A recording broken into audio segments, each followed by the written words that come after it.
Summary of the Birthday Party by Harold Pinter. Stanley Webber is the only person living at Meg and Petey Bowles' boarding house in a beach town in England. He has been there for a year and hasn't really talked to anyone outside of the house. One morning, Meg and Petey have breakfast together and talk about nothing important. Meg keeps asking Petey if he's liking his cornflakes and fried toast as he reads the newspaper. Soon, she says that Stanley should already be downstairs. She then decides to fetch him, finally getting him out of his room and to the breakfast table, where she gives him cornflakes and fried toast. After Petey goes to work, Stanley tells Meg that she is a bad wife because she didn't make her husband a new cup of tea. At some point, this talk turns into a back and forth where Meg goes back and forth between being Stanley's caretaker and his lover. They go back and forth between flirting and fighting until Meg says that 2 new guests are on their way. "What on earth are you talking about?" Stanley asks, and Meg tells him that Petey met 2 men on the beach the night before. This makes Stanley feel uneasy.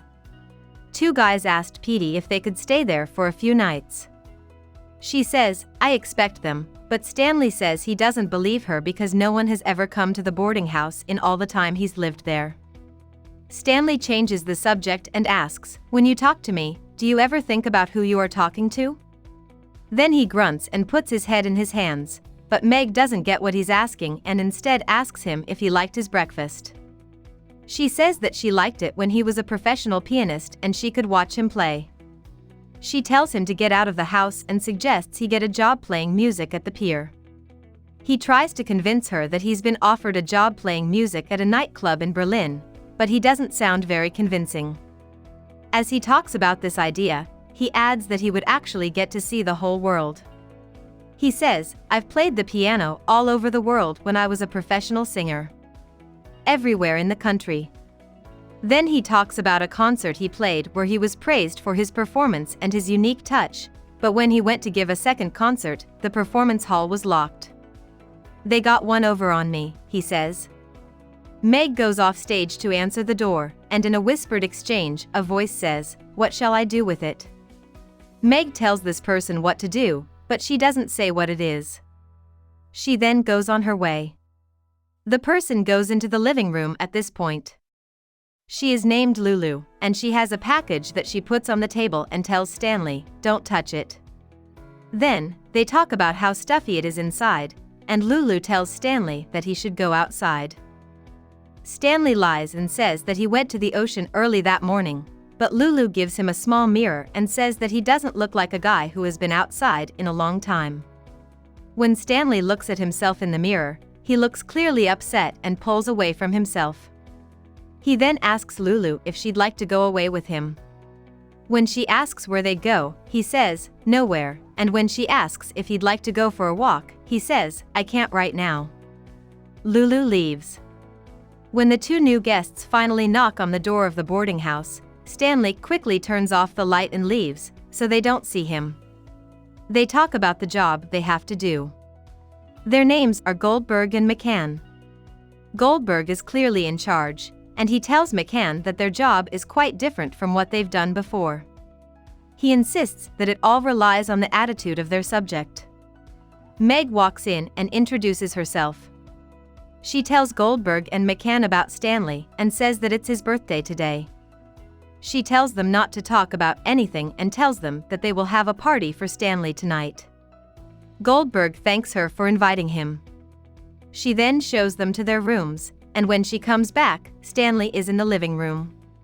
Stanley asks Meg about Goldberg and McCann and presses her for information until she stops him and gives him his birthday present, the package Lulu put on the sideboard. It's a little drum. Stanley puts the drum around his neck and walks around the living room table hitting it, which makes Meg happy. But as he keeps going around the table, his drumming gets more and more random, until the beat is savage and possessed. Stanley meets McCann in the living room that night.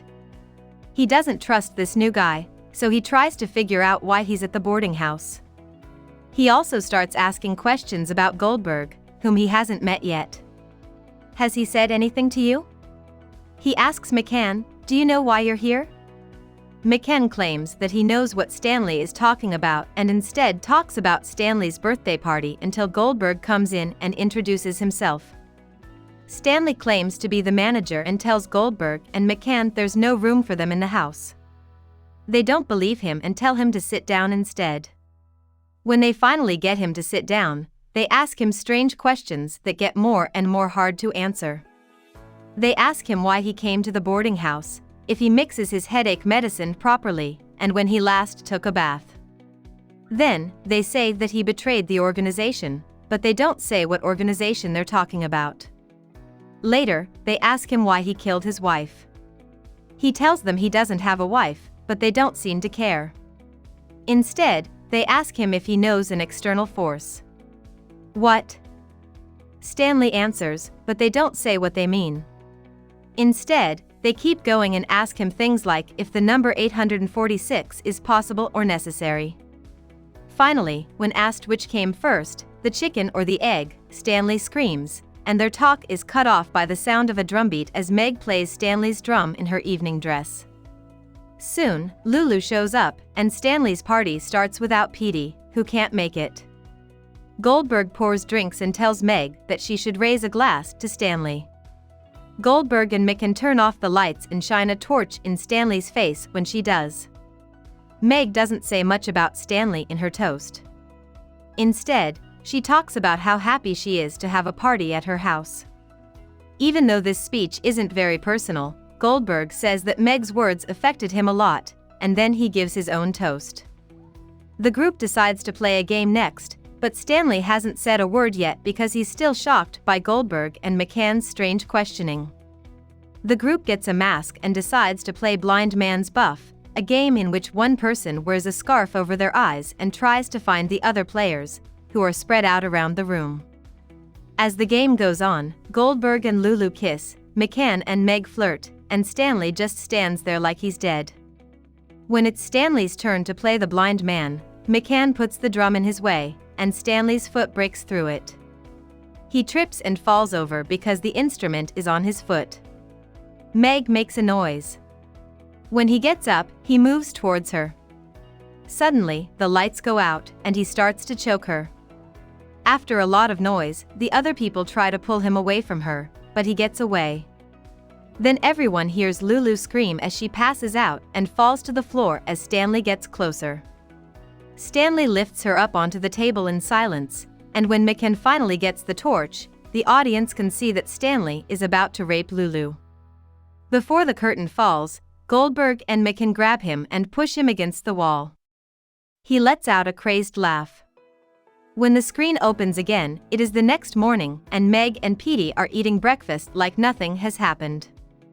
Meg says she doesn't remember anything about the party and focuses on serving breakfast, but there are no cornflakes. She hits the broken drum she found on the floor and says, it still makes a noise. She says that Stanley should be awake because he'll miss breakfast. Petey says, there isn't any breakfast, to which she replies, yes, but he doesn't know that. She tells Petey that she went upstairs to check on Stanley, but when she got there, McKen and Goldberg were having a serious talk with him in his room. She then leaves the house to get food for lunch. Goldberg comes downstairs and tells Petey about the party. Petey asks him what came over Stanley. Nervous breakdown, says Goldberg. He then says that these kinds of mental breaks can sometimes build up day by day before they happen, but for some people, there are no signs because their mental health is doomed to go downhill. When Stanley finally gets down to the basement, he can't say a word. Goldberg tells Petey that he and McKen are taking him to the doctor, but from the way he talks, it's clear that this isn't true. Petey doesn't trust Stanley, but he can't do anything about it as they walk him out the door. Petey shouts after them, Stan, don't let them tell you what to do, as they walk away. When Meg comes back, Petey tells her that Stanley is still sleeping upstairs, and she tells him he'll be late for breakfast. She then talks about how lovely the party was the night before and how everyone told her she was the belle of the ball. She says, oh, it's true, even though nobody told her this. After a short pause, she says, I know I was, and then the curtain falls. About the author. Harold Pinter grew up in London. His Jewish parents were from Poland, and he was their only child. After the Germans bombed London in 1940 and 1941, the Pinters left the city. The playwright's author says that this event had a big impact on his later work. In 1948, Pinter went to the Royal Academy of Dramatic Art for just 2 terms before leaving to work as a professional actor touring the United Kingdom. After doing this for a few years, he started writing plays around the middle of the 1950s. His first play, The Room, opened in 1957. Only a year later, he put on his first full-length play, The Birthday Party. At first, people were confused by it, but it got good reviews and is known as a successful and influential work. Since then, he has become one of the most important critics of the theater of the absurd. In 2005, he was awarded the Nobel Prize in Literature. He died of liver cancer 3 years later, not long after he played Krapp's Last Tape by Samuel Beckett. Hope we summarized it fully and you liked it. Please hit the like button and subscribe to our channel so that we are motivated to create more videos.